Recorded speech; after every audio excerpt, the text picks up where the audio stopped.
Secrétaire confédéral de la CFTC. Et ensuite, nous aurons avec nous Carole Serra pour la Minute Zen. Comment cultiver l'optimisme? On en a bien besoin par les temps qui courent. Les fermetures d'usines se multiplient. On a beaucoup parlé des 863 emplois concernés par la fermeture de Bridgestone Béthune, mais d'autres fermetures sont passées inaperçues. Ainsi, Schneider Electric va fermer ses sites de Latte à côté de Montpellier et de Saumur, chacun employant 80 salariés. Jacob Delafont va fermer l'usine de son berceau historique à Damparis, c'est dans le Jura, avec 151 salariés qui vont se retrouver sur le carreau. Béthune au nord, Latte au sud, Damparis à l'est, Saumur dans l'ouest, du nord au sud et d'est en ouest, la France se désindustrialise plus chaque jour. Nous sommes en compagnie de Joseph Touvenel, secrétaire confédéral de la CFTC. Joseph Touvenel, bonjour. Bonjour. Bienvenue sur Sud Radio. Manifestement, nous sommes bien au début d'un tsunami social. Oui, qui était prévisible. Alors évidemment, la pandémie accélère les choses, mais ça se faisait déjà depuis quelques décennies, ces fermetures d'usines. Le sacrifice de notre industrie, l'abandon de notre industrie par les politiques. Rappelez-vous, Juppé voulant vendre Thomson pour 1 franc symbolique qui bradait. Rappelez-vous, General Electric, il n'y a pas si longtemps, à qui on a promis, qui nous a promis monts et merveilles en reprenant une partie de notre industrie. Il crée d'ailleurs 1000 emplois définitifs. En fin de compte, il n'y a pas 1000 emplois, il n'y a rien. Il y a des fermetures.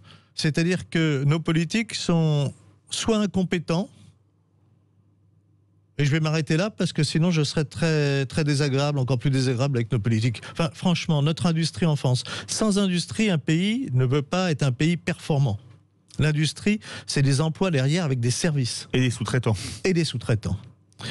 On est incapable de décider, par exemple, qu'il y a des secteurs stratégiques et qu'il faut les défendre.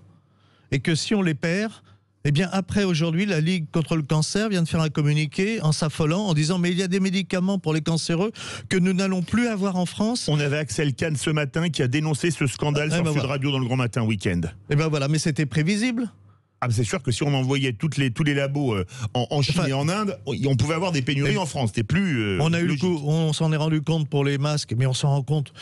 Quand dans l'aviation, Airbus traite avec la Chine, apprend aux Chinois à faire les lignes de montage, donne en fait nos secrets de fabrication. Donne une ligne de montage à Tianjin. Absolument. Il ne faut pas s'étonner si dans, allez, je vais dire 10 ans, mais ça sera peut-être dans 8 ans, les Chinois nous sortent des avions. Ah mais c'est déjà fait. Ils ont copié la 320, il s'appelle le C919 et c'est Comac qui le fabrique. Et que nos marchés s'écroulent. Alors, c'est une évidence. Vous avez des malheureusement mots pas très tendres, Joseph Touvenel, avec les politiques. Vous avez préféré mettre les aérofreins pour ne pas aller trop loin, même s'il y a écrit « Parlons vrai » dans ce studio. Est-ce que vous croyez aux promesses d'Emmanuel Macron, le président de la République, de réindustrialiser la France? On revient au Grand Matin Week-end, c'était la chronique linguistique de Jeanne Bordeaux. Ré. Emmanuel Macron, c'est bien ce ministre des Finances qui nous a garanti que General Electric créerait bien 1000 emplois pérennes. C'est lui, oui, a priori. J'ai rien d'autre à dire. Mais est-ce que vous ne croyez pas aux promesses de réindustrialisation telles qu'elles sont faites? Mais franchement, qui aujourd'hui peut croire une classe politique qui nous ment depuis des décennies? Et je le regrette. Je le regrette parce que ça tue la démocratie. Pourquoi a-t-on eu des gilets jaunes? Je parle des vrais, pas des gauchistes qu'on nous montre à la télé tous les 4 matins en train de casser. Je parle des gens sur les ronds-points. Pourquoi étaient-ils là? Parce que, 1, on leur a fait perdre leur boulot. 2, on leur a menti, on continue à leur mentir, et les gens le savent. Et ça, c'est très inquiétant pour le pays. Moi, je suis désolé. Alors, si les promesses des politiques, ils les tiennent pour une fois, tant mieux. Mais enfin, franchement, c'est pas moi qui vais engager des salariés à leur dire « fermez les yeux, mes amis, et ayez confiance ». Joseph Touvenel, on a beaucoup parlé de Bridgestone Béthune, 863 emplois menacés. À quelques jours d'écart, on a appris la fermeture d'une autre usine de pneus, pas en France, à Aix-la-Chapelle, en Allemagne continentale, qui ferme une très grosse usine à 1800 emplois. Est-ce qu'il n'y a pas un problème européen, c'est-à-dire que l'Europe est libre-échangiste, c'est-à-dire que tout rentre en Europe, alors que les Chinois, vous en avez parlé, ou les Américains, ou les Brésiliens, eux, ou les Indiens, encore plus, sont protectionnistes? Est-ce que c'est un gros mot de dire protectionnisme pour protéger notre industrie? Mais non. D'ailleurs, je suis syndicaliste. Quel est le travail d'un syndicaliste? Protéger les salariés. Ça fait partie intégralement de mon travail, c'est-à-dire tout mon travail. Protéger les salariés. Protéger les salariés, ça veut aussi dire les salariés français, mais aussi protéger les salariés du monde entier. Ce qui veut dire que dans nos accords commerciaux, qu'il y ait des accords commerciaux internationaux entre la France et le reste du monde, ou l'Europe et le reste du monde, très bien, mais il faut exiger des clauses sociales et les faire respecter. C'est le meilleur moyen de rééquilibrer les choses. C'est le meilleur moyen que de faire que le petit Chinois, le petit Vietnamien ou le petit Brésilien se retrouve dans de meilleures conditions, puisse lui aussi vivre dignement, et chez nous de protéger aussi nos emplois. Tant qu'on ne fera pas ça, on va tout tirer vers le bas. Et l'Europe, qui devrait nous protéger, ne nous protège pas. Par exemple, il y a quelques années, rappelez-vous, quand Alcan rachetait Péchinet, Péchinet, c'est quand même cette entreprise Alcan, française. canadien. Alcan était canadien avec un PDG qui était américain.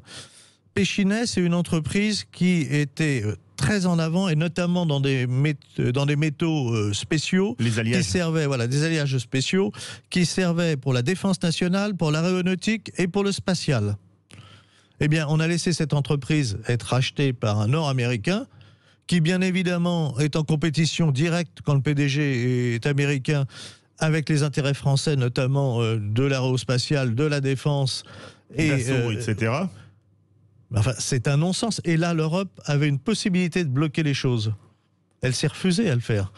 Légalement, l'Europe aurait pu dire à cette OPA, attendez, on regarde si nos intérêts stratégiques ne sont pas en cause. L'Europe a refusé de le faire. Le gouvernement français de l'époque n'a pas exigé que ça soit fait. Et on a laissé passer Péchinet chez Alcan. Maintenant, c'est même racheté par d'autres. Ça veut dire qu'on a perdu des centres de décision et on perd des savoir-faire. Joseph Touvenel, dernière question. Le DFMI avait annoncé au printemps la pire dépression depuis la dépression des années 30 qui avait été cataclysmique. Que peut faire un syndicat comme la CFTC aujourd'hui pour essayer de limiter les dégâts en France? D'abord son travail, c'est-à-dire son travail, on a pu le voir, notamment quand on parlait des pneus à Amiens. Il y avait 2 usines à Amiens, du même groupe, Dunlop et Goodyear. Goodyear est fermé aujourd'hui. On entend parler très souvent parce que les salariés sont devant les tribunaux. Dunlop est toujours ouvert et à embaucher. La différence, c'est que dans un cas, c'était la CFTC, avec quelqu'un que je connais bien, qui est notre responsable, et qui s'est posé la question, est-ce que je bloque le système, ou est-ce que pour l'intérêt des salariés, je négocie, même si ça me fait mal au cœur de négocier, par exemple, de venir travailler certains week-ends quand il y a beaucoup d'activités. Il l'a fait, il a bien fait. En faisant son travail de syndicaliste, il a sauvé des milliers d'emplois. Aujourd'hui, cette usine existe. À quelques centaines de mètres de là, une usine du même groupe est fermée. Ça, c'est un vrai travail syndical. Merci beaucoup, Joseph Touvenel, secrétaire confédéral de la CFTC, qui était très punchy ce matin.